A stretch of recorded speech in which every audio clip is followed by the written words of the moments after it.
Hi, it's Lisa Meese again, talking some more about my work as a professional cuddler.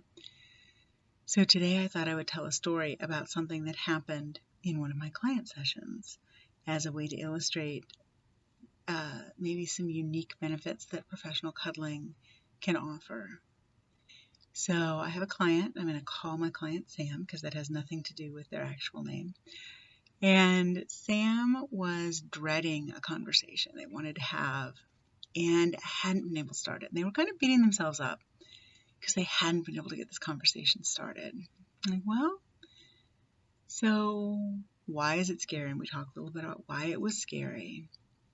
And there wasn't anything that was going to make it less scary, except maybe practicing. I said, let's try this. You've been to my office. You like my office. You feel safe here. So grounding yourself in the fact that you're in a place that is safe with somebody who's not going to judge you.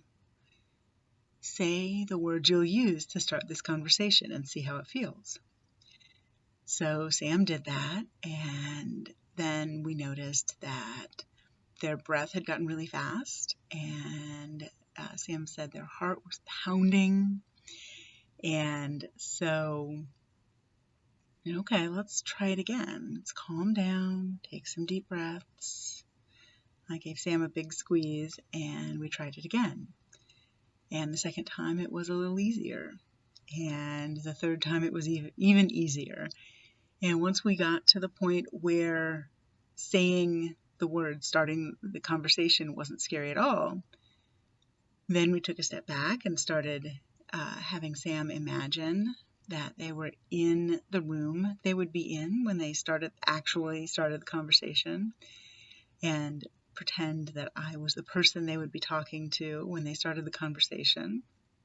And so over the course of 20 or 30 minutes, we went through this conversation starter a bunch of times and took all the fear out of it.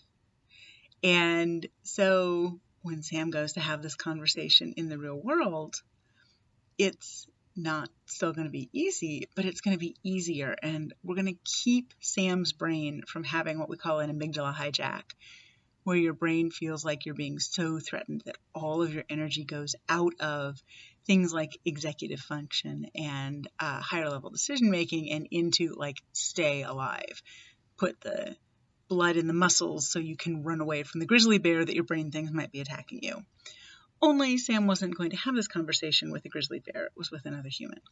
So we were able to kind of teach Sam's brain that this conversation wasn't threatening in the way that it had been. And so I've heard back, and the conversation was able to happen, and it had a good result.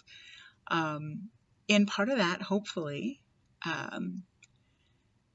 carries forward into more positive conversations that are maybe not quite so scary because you practice them in an environment that feels safe and nurturing.